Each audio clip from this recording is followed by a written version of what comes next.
Friends, good morning. Praise the Lord. இன்றைக்கி திருமண நாள், பிறந்த நாள், நல்ல விசேஷ நாள் கொண்டாடுற எல்லா நண்பர்களுக்கும் என்னுடைய வாழ்த்துக்கள். இன்றைக்கி எல்லோருமே சந்தோஷமாக இருப்போம். எல்லோருக்கும் நல்ல பொழுதாக விடியட்டும். இன்றைக்கி பாருங்கள், நம்ம வீட்டில் என்ன செய்ய போகிறேன்னா, நான் இந்த மஷ்ரூம் இருக்காங்களே, இந்த மஷ்ரூம் எனக்கு ரொம்ப பிடிக்கும் ஃப்ரெண்ட். இவங்கள போட்டு நான் ஒரு பிரியாணி செய்ய போகிறேன். இந்த மஷ்ரூம் வந்து ஒரு பேக்கெட் நான் வாங்கியிருக்கேன். இவங்களை வந்து 4ஆக வெட்டிக்கிட்டேன். இங்கே வந்து சின்ன தக்காளி ஒரு 7 தக்காளி வெட்டி வச்சுருக்கிறேன், ஸ்லைஸ் பண்ணியிருக்கேன். அவங்க கூட ஒரே ஒரு பச்சை மிளகாய் வச்சுருக்கேன். இங்கே என்ன இருக்காங்கன்னா, இஞ்சி பூண்டு சிராய் வச்சுருக்காங்க. பிரியாணியில் சிராய் போட மாட்டாங்க, இருந்தாலும் நான் போடுவேன் ஃப்ரெண்ட். நல்லா வாசமாக டேஸ்ட்டாக இருப்பாங்க. அவங்களையும் வச்சுருக்கேன். இங்கே வந்து பெரிய வெங்காயம் ஒரு 5 வெங்காயம் வெட்டி வச்சுருக்கிறேன். இங்கே என்ன இருக்காங்கன்னா, கரம் மசாலா தூள் இருக்காங்க. இங்கே வந்து திருச்சி வெறும் மிளகாய் தூள், பட்டை மிளகாய் தூள் இருக்காங்க. அப்புறம் வந்து க்ரீன் பீன்ஸ் எடுத்து வச்சுருக்கிறேன். வாங்க எப்படி செய்முறைன்னு பார்க்கலாம். வந்து ஃப்ரெண்ட், இவங்களை பிளெண்ட் பண்ணி எடுத்துக்கலாம். இங்கே பாருங்கள், சட்டியில் எண்ணெய் காய வச்சுருக்கேன். இவங்களை வந்து இப்போ இந்த எண்ணெயில் வந்து நம்ம வெங்காயத்தை வேக வச்சு எடுத்துக்கலாம். இங்கே பாருங்கள், எப்பயும் போல் எண்ணெயில் கல் உப்பு போட்டு எண்ணெயை வேக வச்சுக்கிட்டு இருக்கேன். வெந்துட்டான வெங்காயத்தை போட்டு வதக்கி எடுத்துக்கலாம். இந்த பாருங்க, பெரிய அடுப்பில் வந்து பெரிய நெருப்பில் வந்து எண்ணெயை நல்லா சூடாக்கிட்டேன்னா அடுப்பை ஸ்லோ பண்ணிட்டேன். இப்போ மொல்லமாக வெங்காயம் வெந்து வருவாங்க. பாருங்கங்க, இவங்க நல்லா பொன்னேரமாக வெந்த பிறகு நான் இஞ்சி பூண்டு பேஸ்ட் அரைச்சி வச்சுருந்தேன்ல, இவங்களை ஒரு 2 ஸ்பூன் போட்டுக்கிட்டேன் சாப்பிட்ற கரண்டியில். இப்போ இவங்க கூட வந்து நான் என்ன செய்ய போகிறேன்னா, பச்சை மிளகாய் போட்டுக்கிறேன். அப்புறம் டொமேட்டோவும் போட்டுடுறேன். டொமேட்டோவும் ஆட் பண்ணிட்டேங்க. இவங்க எல்லாம் கொஞ்ச நேரம் வெந்து வரட்டும். பாருங்கங்க, இவங்க எல்லாம் நல்லா வெந்து வந்துட்டானே. இப்போ நான் கரம் மசாலா எடுத்து வச்சுருந்தேன்ல, அவங்களையும் பட்டை மிளகாய் தூளும் இந்த எண்ணெயிலே போட்டுட்டேங்க. இவங்க கொஞ்சம் தாளித்து வந்தானே நம்ம மஷ்ரூம் சேர்த்துக்கலாம்.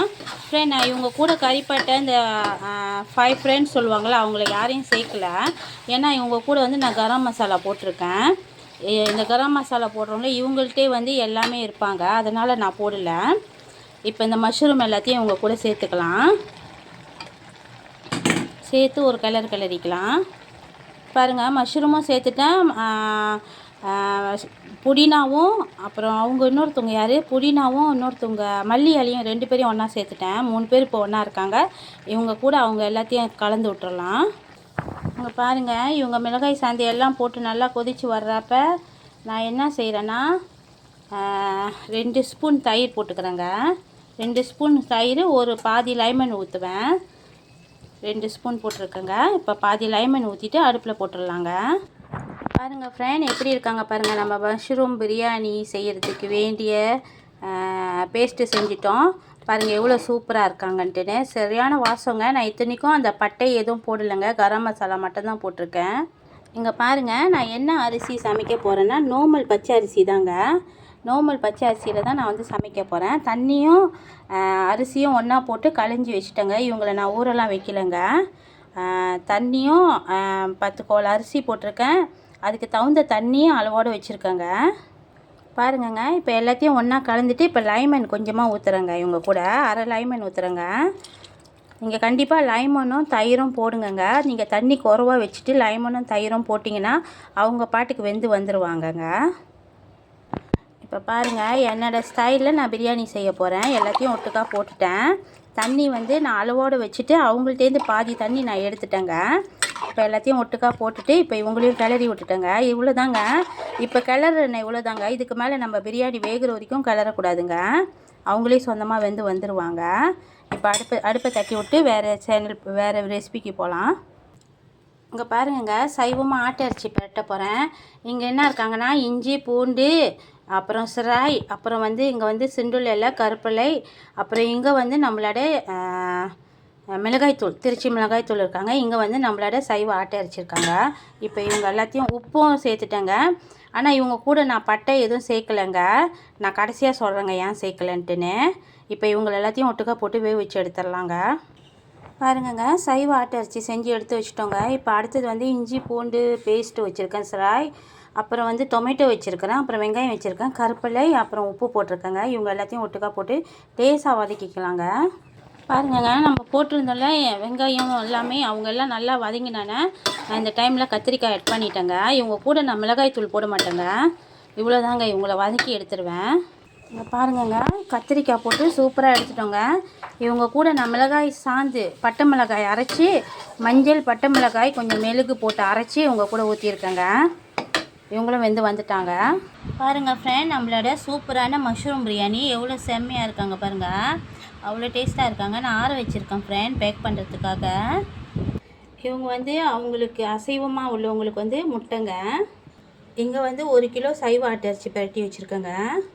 இங்கே பாருங்கள், நம்மளோட சூப்பரான கத்திரிக்காய் கொஞ்சமாக சில்லி என்னது பட்டை மிளகாய் சாந்து போட்டு பரட்டி வச்சுருக்கேங்க. இங்கே நம்மளோட ரைத்தா இருக்காங்க. வெள்ளரிக்காய் யோகர்ட்டு, அப்புறம் வந்து வெள்ளரிக்காய், தயிர், வெங்காயம் இவங்கள போட்டு ஒரு ரைத்தா செஞ்சு வச்சுருக்கேங்க.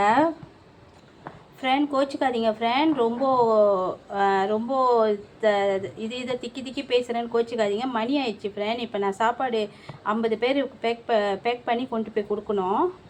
மறுபடியும் நம்மளோட மஷ்ரூம் பிரியாணிக்கிட்டே வந்துடலாம் ஃப்ரெண்ட். இவங்களை பேக் பண்ணி 50 பேருக்கு நான் போய் கொடுக்கணும் ஃப்ரெண்ட். ரொம்ப நன்றி ஃப்ரெண்ட், இது வரைக்கும் என்னோடய சேனல் பார்த்ததுக்கு. இன்றைக்கி எனக்கு சப்போர்ட் பண்ண நண்பருக்கு ரொம்ப நன்றி. மறக்காமல் பெல் பட்டன், ஷேர் பட்டன்லாம் அமுத்திடுங்க ஃப்ரெண்ட். சப்ஸ்கிரைப் பட்டனும் அமுத்திடுங்க. ஏன் இங்கே உங்கள் கூட வந்து நாங்கள் பட்டை எல்லாம் போடலைன்னா, 5 ஃப்ரெண்ட்ஸ் போடலைன்னா, நம்ம கரம் மசாலாலே ரொம்ப இருப்பாங்கங்க.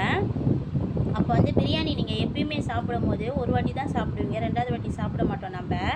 ஏன்னா அவங்க வந்து ஒரு மாதிரியா திகட்டல் மாதிரி ஆயிரும். அதே நீங்கள் வந்து கரம் மசாலா அது போடுறீங்கள, அந்த தூளாட நிப்பாட்டிட்டிங்கன்னா, பட்டை எதுவும் போடாமல் அந்த தூளாட நிப்பாட்டிட்டிங்கன்னா, நம்ம வந்து பிரியாணி வந்து நார்மலாக நம்ம எப்படி சாதம் சாப்பிடுவோமோ அதேமாரி நம்ம சாப்பிட்றலாம். நான் கரம் மசாலா போட்டுட்டுன்னா பட்டையெல்லாம் போட மாட்டேன். பட்டை, கிராம்பு, அப்புறம் அந்த பூவு, கல்பாசி அதெல்லாம் போட மாட்டேன் ஃப்ரெண்ட்.